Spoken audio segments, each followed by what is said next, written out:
एक दफ़ा फिर गिदान टीवी के प्लेटफॉर्म से आप सबको बशात करना। हमारे साथ मौजूद हैं प्रोफेसर मंजूर साहब, जो कि रेड जोन के टाइम से लेकर अब तक कंटिन्यूसली इन माओ बहनों की आवाज़ बन रहे हैं, ट्विटर के ऊपर, सोशल मीडिया के ऊपर। और इसके अलावा जब भी और जहाँ भी हमने उन्हें आवाज़ दी, हमने इनको बहनों और माओं के साथ पाया। मंजूर साहब एक उस्ताद भी हैं, एक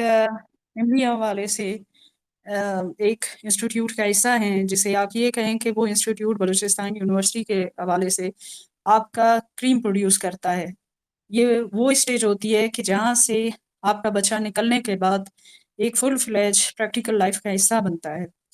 तो मंजूर साहब से मैं यही पूछना चाहूँगी, और इसके अलावा उनका किरदार रहा है मुख्तलिफ आर्टिकल्स की सूरत में, लिखने लिखाने की सूरत में। तो मैं इनसे पूछना चाहती हूँ मंजूर साहब के हवाले से कि वो बलूचिस्तान में जो रियासती जिब्र है, सिर्फ इसका जो फर्स्ट पोर्शन है, अगर इसको कैसे देखते हैं? इसके बाद जो इसका दूसरा पोर्शन है, इसको एज अ उस्ताद और स्पेशली उन बच्चों के साथ रहते हुए, उनको पढ़ाते हुए कि जो कि खुद इन इंस्टीट्यूट्स के अंदर से भी मिसिंग हो रहे हैं, जिसमें बलूचिस्तान यूनिवर्सिटी खुद भी टारगेट रही, इसके हॉस्टल्स भी टारगेट रहे। आज तक फंसी की सूरत में वो स्टूडेंट्स जो अब तक उठाए गए वो अभी तक वापस नहीं आए। तो अगर मंजूर साहब मुझे इसके बारे में थोड़ा सा अगर आप रोशनी डालें। बड़ी मेहरबानी आपकी कि आपने जो है मुझे मौका दिया कि मैं अपनी बात रख सकूं। तो आप दुनिया में जहाँ पर भी देखें कि जहाँ भी नौआबादियात कायम होती हैं, वहाँ उनका असल टारगेट जो होता है वो या सरजमीन होती है या उसके वसाइल होते हैं। और जब हम देखते हैं तारीख़ के सफ़ात को पलटते हैं तो बलूचिस्तान 1839 में पहली मरतबा अंग्रेज़ों के कब्ज़े में चला जाता है। अंग्रेज़ बलूचिस्तान को सिर्फ एक चौकी के तौर पर या बफर स्टेट के तौर पर रखते हैं और तमाम इख्तियारात सरदार को देकर जो भी मुतल्लिका सरदार होते हैं और उनको कुछ माहाना अखराजात देकर कि बस आप इनको संभाले रखें। और उस दौर में जो है यहाँ पर लिखने पढ़ने की पाबंदी होती है, कोई सोशो इकोनॉमिक तब्दीली नहीं लाई जाती है। और सबसे बड़ा मकसद ये होता है कि रूस या जर्मनी कोई भी जो है हिंदुस्तान की तरफ इस चौकी के ज़रिए पेशकदमी नहीं कर सके, क्योंकि हिंदुस्तान हमेशा से एक बहुत मालदार मुल्क रहा है, सोने की चिड़िया रहा है। वहाँ भी अंग्रेज़ इसी मकसद के लिए आए और साथ में वो जो एक इनका नारा है कि जी हम इन लोगों को जो वैशी हैं इनको मज़ीद याफ्ता बनाने आए। तो वहाँ उनका मकसद ही लूटमार था और से जो है वो नौआबादियात का सिलसिला चल पड़ता है। तो फिर उसके नतीजे में यूरोप जो है वो सनअत या तरक्की की जानिब चल पड़ता है। तो बलूचिस्तान को इस मकसद के लिए उस वक्त रखा जाता है। उस वक्त तक उनको ये मालूम नहीं होता है कि बलूचिस्तान स्ट्रेटेजिकली कितनी इसकी अहमियत है या इसमें कितने वसाइल हैं। जब मजबूरन हिटलर और मसूलिनी या स्टालिन की जंग की वजह से बरतानिया की कमर इक़्तिसादी तौर पर टूटने लगती है, तो फिर वो हिंदुस्तान की जो नामयाद आज़ादी है उसका मंसूबा रखती है, जिसमें बलूचिस्तान शामिल नहीं होता। और बलूचिस्तान अपनी एक अलग रियासत के तौर पर उसका वजूद होता है और जनूबी एशिया का नहीं होता। फिर जो है बलूचिस्तान एक नौआबादियात से निकल कर सिर्फ चंद महीनों के लिए, कोई 8 महीनों के लिए रहता है और 11 अगस्त उसकी आज़ादी का ऐलान किया जाता है, जिसको सब तस्लीम करते हैं। लेकिन बाद में जो बड़ी कुव्वतें ये समझने लगती हैं, उनको खौफ ये होता है कि अगर हिंदुस्तान में कम्युनिज़्म आ जाता है तो जो बड़ी कुव्वतें हैं जो कैपिटलिज्म की कैपिटलिस्ट हैं, उनको ख़तरा होता है कि अगर बलूचिस्तान को पाकिस्तान में शामिल नहीं किया या जो ग्वादर है जिसकी इम्पोर्टेंस है आज भी है कल भी था, ये नहीं होता, तो फिर वो जो मंसूबा है उसकी अहमियत कोई इतनी अफादियत बाकी नहीं रहती। या मैं ये भी बताता चलूँ कि हिंदुस्तान क्यों गुलाम हुआ। उसकी 3 वजूहात नेहरू ने अपनी किताब जो है वो तलाश हिंद के हवाले से बताते हैं कि अकबर के ज़माने में जब गड़ियाँ ईजाद हो गई थी तो अकबर में यानी टेक्नोलॉजी जो नहीं वही पुराना तरीका अख्तियार किया गया। दूसरी जानिब प्रिंटिंग प्रेस का वो ईजाद अमल में लाया जा चुका था, लेकिन उन्होंने ये कहकर प्रिंटिंग प्रेस को अपने मुल्क में लगवा नहीं दिया कि हमारे कातिब बेरोजगार हो जाएंगे, जबकि दूसरी दुनिया में करोड़ों के हिसाब से किताबें छपने लगी थी। तीसरी वजह नेहरू ये बताते हैं कि जो हुक्मरान थे हिंदुस्तान के, उनको समंदर की अहमियत का इल्म नहीं था, जिसके ज़रिए पहले पुर्तगीज़ी आए, फिर बरतानिया आए, फिर उसकी कंपनी आई, फिर हिंदुस्तान गुलाम हुआ। तो आप देखें कि यहाँ जो समंदर है वो मुश्तरक है। बलूचिस्तान के हवाले से भी हमारी जो उस वक्त के कायदीन, शायद उनमें विजन की कमी थी कि वो समंदर की अहमियत को नहीं पहचान सके, और मैं समझता हूँ आज भी हम समंदर की अहमियत को नहीं समझ पा रहे। पहले तो इसलिए इसको पाकिस्तान का हिस्सा बनाया गया कि ताकि जो स्ट्रेटेजिक पोजीशन है और लोकेशन है وہ پاکستان کو اس نے بڑھاوا دیا، اس کی حیثیت بنائی۔ پھر سب سے امپورٹنٹ مسئلہ تھا گوادر۔ گوادر کی وجہ سے بلوچستان ہمیشہ سے ایک خاص خطہ رہا ہے، بلکہ میں یہاں تک کہوں گا کہ ایک اپنی کتاب میں گلفان نصیر میں پیش لفظ میں لکھا ہے کہ صمد خان اچکزئی احمد شاہ ابدالی کے بہت مخالف رہتے تھے اور ان کے بارے میں بڑے غصے میں بات کرتے تھے۔ تو ایک دن گلفان نصیر نے پوچھا کہ آپ کیوں ابدالی کے بارے میں ایسی باتیں کرتے ہیں؟ تو صمد خان نے کہا کہ میرا دل کرتا ہے کہ میں ان کی قبر کی بے عزتی کروں۔ تو کیوں؟ انہوں نے پوچھا کیوں؟ تو اس نے کہا کہ ابدالی کو ہندوستان نظر آیا، گوادر کیوں نظر نہیں آیا؟ مطلب گوادر جتنی بھی توسیع قوت ہیں سب کی نظریں گوادر پر ہیں، اور یہ جو جبر میں اضافہ ہوا ہے اس کی وجہ بھی گوادر ہے۔ اور اس وقت جو پوری دنیا میں سپر پاور کے حوالے سے ایک جنگ لڑی جا رہی ہے، جس میں آپ دیکھیں کہ ایک طرف یورپ ہے، امریکہ ہے، جن کی توانائیاں منتقل ہو رہی ہیں، اور ایشیا میں بہت سارے ممالک ہیں جن کے بارے میں خیال کیا جا رہا ہے کہ وہ آگے آنے والے مستقبل قریب میں سپر پاور کی حیثیت رکھتی ہوں گی۔ ان میں جو ہے وہ ہندوستان ہے، چین ہے، انڈونیشیا ہے اور جاپان وغیرہ ہیں۔ لیکن فطری طور پر اس وقت جو دیکھا جا رہا ہے وہ ہندوستان اور چین کے درمیان ایک کشمکش ہے سپر پاور ہونے کی۔ اگر گوادر، یہ میری ذاتی رائے ہے، گوادر جس بھی بڑی عالمی قوت کے ہاتھ میں آتی ہے تو اس کا مطلب ہے اگلا سپر پاور وہی ہوگا، خواہ وہ چین ہو، خواہ وہ ہندوستان ہو، خواہ کوئی بھی ہو۔ تو گوادر ہی کے ذریعے آپ کا 70% توانائی جو ہے اس کی گزرگاہ ہے، اور پھر ساتھ میں جو وسطی ایشیا کے ممالک ہیں جہاں پر بہت سارے وسائل ہیں، توانائی کے وسائل ہیں، پھر اس کے علاوہ بلوچستان میں، افغانستان میں جو آپ کی معدنیات ہیں وہ، اور خصوصی طور پر جو ریکارڈک ہے وہاں پر تو ایسے بھی ہمارے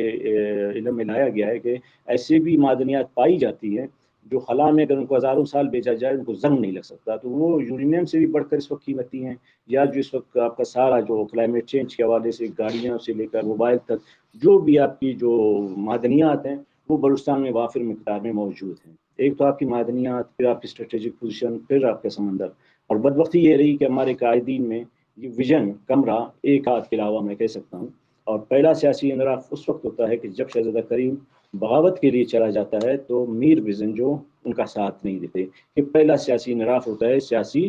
جلفی، جس کا خمیازہ ہم آج تک بھگت رہے ہیں۔ وہ کہ جب 1839 میں انگریز نے قلات پر حملہ کیا، اس کو محصور کیا اور خان میرا خان کو شہید کیا، چونکہ اس وقت بھی خان میرا خان کی حکومت اتنی طاقتور نہیں تھی، سردار وغیرہ اپنی اپنی مرضی کر رہے تھے،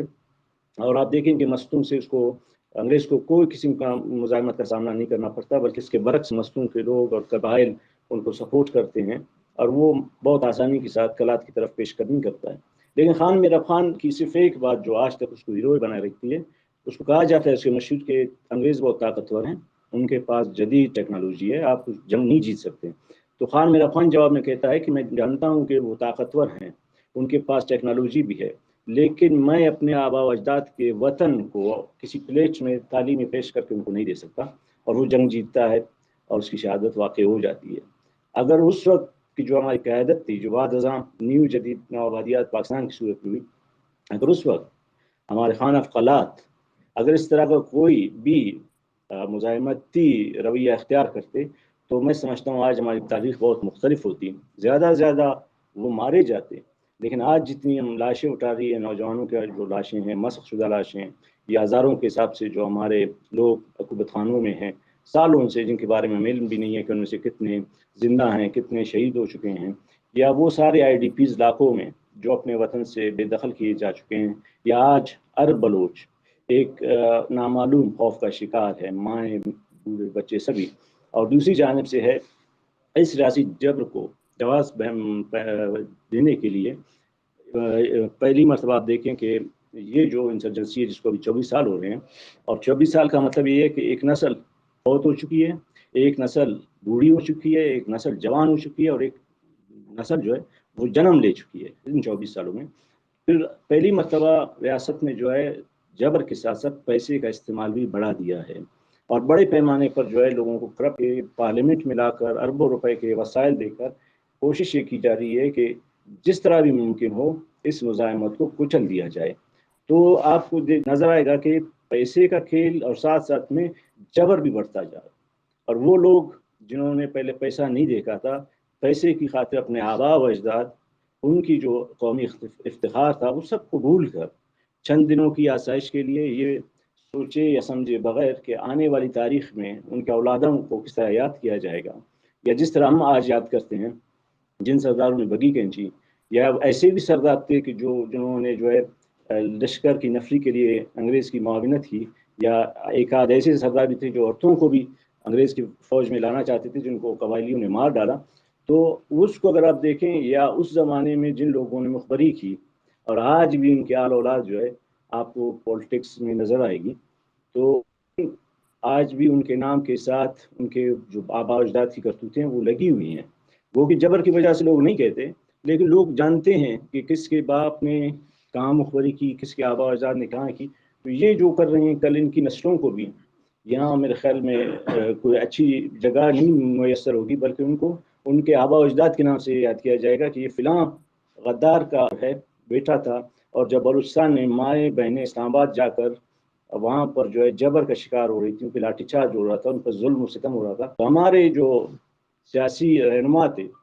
जो हमें बड़े बातें करते हैं स्टेज पर आकर, वो जो है अपने कागजात जमा कर रहे थे। तारीख में सारी बातें लिखी जाएंगी, और हम एक तारीख साज लम्हे से गुजर रहे हैं। मुझे ये समझ में नहीं आती है कि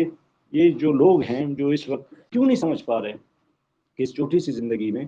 5-10 साल जी लेंगे, 20 साल जी लेंगे, उसके बाद जब उनके बच्चों को जिन तानों का सामना करना पड़ेगा, क्या वो उनकी बात समझ में नहीं आती, या फिर वो इतने मुखबरी के या एजेंटी के मामले में इस हद तक दलदल में फंस चुके हैं, शायद भी नहीं निकल सकते हैं। और हो सकता है कि कल 30 साल बाद, 20 साल बाद हमारे ही बच्चे, हमारी नस्ल हमारे ही बारे में ये कह रही होगी कि जी हमारा फिलाना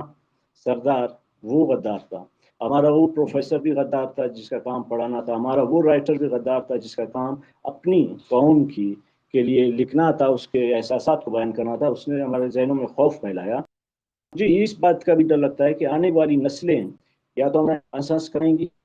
दोहरी होती जाएंगी, या फिर हो सकता है कि हमारी खबरों की बेहरमती भी की जाए, क्योंकि इंसानी जिंदगी का क्या क्या भरोसा है।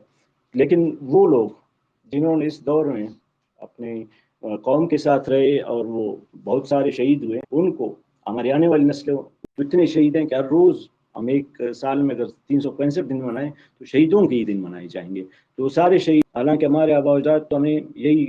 3 जो असबाक देते थे कि आप कभी चोरी नहीं करना, इसलिए कि जब आप चोरी करेंगे तो आपकी नस्लों को कहा जाएगा फलाना चोर की नस्ल है, और आपने कभी जो है कभी किसी की इज्जत पर या आबरू पर जो है हमलावर नहीं होना है, रैप नहीं करना है, क्योंकि उसके नतीजे में आपके आने वाली नस्लों को कहा जाएगा कि ये उस रैपिस्ट की नस्ल है। हाँ, एक बात वो कहते थे कि अगर आपने मरना है तो अपनी ज़मीन पर मरें, आपका हक है कि आप अपनी ज़मीन पर मरें। तो शायद हम अपने आबा अजदाद की बातों को भूल चुके हैं, बलोच कोड ऑफ कंडक्ट को भूल चुके हैं, उन सारी सुनहरी रिवायात को भूल चुके हैं, और हम ये समझते हैं कि शायद आज कोई मुल्ला मज़ार नहीं होगा, आज तारीख खुद मुल्ला मज़ार की तरह है। और जूं ये मुज़ाहमत बढ़ती जाएगी, मेरा ख्याल है कि हम लोग करना पड़ेगा, क्या वो उनकी बात समझ में नहीं आती, या फिर वो इतने मुखबरी के या एजेंटी के मामले में इस हद तक दलदल में फंस चुके हैं, शायद भी नहीं निकल सकते हैं। और हो सकता है कि कल 30 साल बाद, 20 साल बाद हमारे ही बच्चे,